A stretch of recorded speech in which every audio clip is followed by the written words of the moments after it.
host of the Gridiron.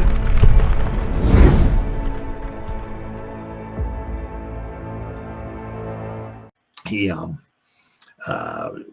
obviously talking to the media. I'm sure he was love doing that. But Shane will remain flexible at number 3. So I guess it was also kind of the same thing like with like maybe a Kayvon or something like that when like pick number 5 rolled around. You know, he knew he was going to get a good player, whether it was somebody he was dying to get or not or whatever. But he knew he was going to get somebody good. But also, I mean, pick 3. You know, he's going to get. There's some good. I mean, obviously, you got Hunter, who's going to be the wide receiver, the cornerback. There's another. I can't remember the guy's name. The wide receiver from Arizona. But then there's like a tackle. There's a cornerback. There's a defensive lineman. There's an edge rusher. There's the 2 quarterbacks. So I mean, you know, you can go a lot of. I don't know if anybody's going to want to trade up to number 3 to get any one of these particular players. I mean. You know, so I can't say how easy it's going to be. Oh, just trade back. Just trade back and collect a bunch of.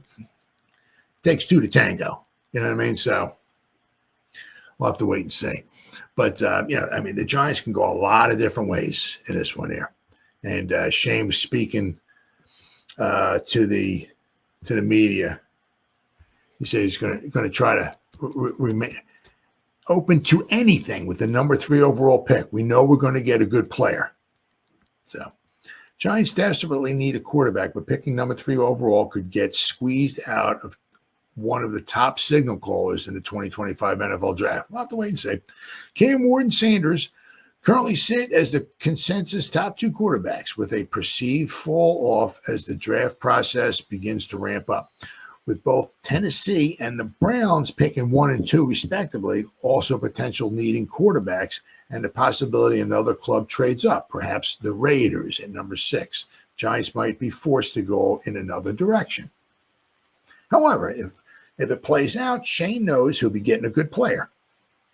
We're going to be open to anything, Shane said Tuesday from the Senior Bowl. We're in a good position sitting at 3 with the players that are available. By process of elimination, we know we're going to get a good player, regardless of what happens the next couple of months. We know there's going to be a really good player there. Right? Can't have too many edge rushers. Penn State edge rusher Abdul Carter and Heisman Trophy winning candidate Travis Hunter sit at the top 2 players in the NFL Network draft analyst Daniel Jeremiah's initial top 50 prospect rating. At least 2 between Carter, Hunter, Ward, and Sanders will be available when the Giants run the clock. Right? The question is whether one of them will be an all-important quarterback.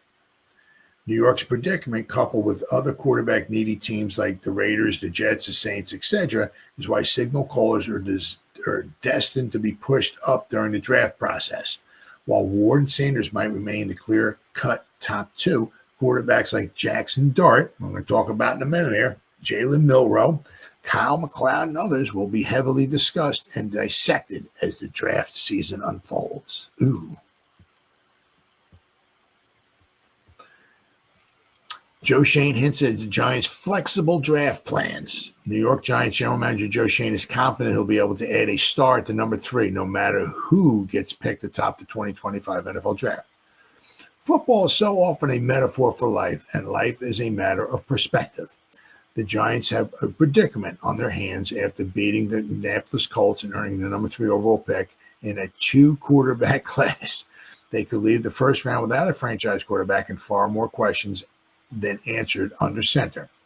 That's the kind of pessimism that a 3-14 team that's grown used to losing can foster. But General Manager Joe Schoen isn't being paid to wallow in the possible ways his tenure can end in disaster. Instead, he is optimistic about what the 2025 NFL Draft has in store. On Tuesday at the Senior Bowl, he ended the Giants' flexible draft plans and how not landing a quarterback means getting a potential star at another position. We're going to be open to anything, Shane said. We're in a good position sitting at 3 with the players that are available. By process of elimination, we know we're going to get a good player.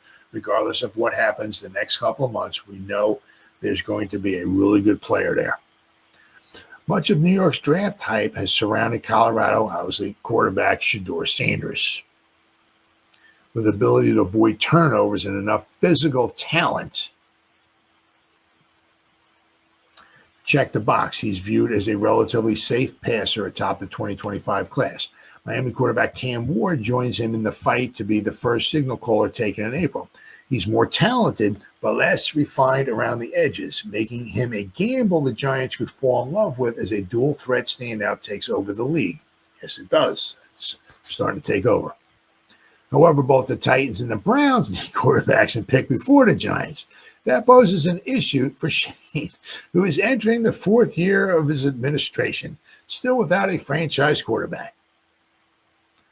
That's where Shane's attitude diverges from the fans anxiously waiting at home. If Shane can't pick a passer at number 3 or chooses not to, Sanders' teammate, corner / receiver Travis Hunter could be headed to East Rutherford.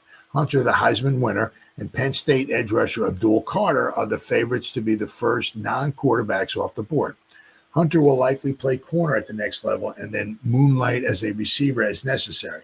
And there may not be a team better suited for that role than the Giants, who desperately need a shutdown boundary corner and a co-star from receiver Malik Neighbors. Man, that would be cool, wouldn't it? Man. If New York picks a quarterback, any sign of life might be enough to let Shane keep his job. If Hunter or another top prospect is taken instead, the Giants will have another blue-chip talent to help in the inevitable first-round pick in 2026. Shane remains confident that no matter who falls in New York, he'll be filling out the draft card in a year's time. So, it's going to be, so he's open to anything. But I mean, I can't really say, to be honest, you have no idea what, who's going to be there. You don't know. I mean, because I believe it was the GM for the Titans said, we don't want, we're not going to pass up on a generational talent. So not exactly sure if he's talking about maybe Hunter. I can't see anybody referring to Cam Ward or Shedeur Sanders as a generational talent. So be interesting to see. But regardless, the Titans and the Browns do need quarterbacks. So are they going to scoop up Shedeur and Cam Ward before the Giants? Who knows? Is a quarterback needy team going to jump in front of the Giants and take one of them?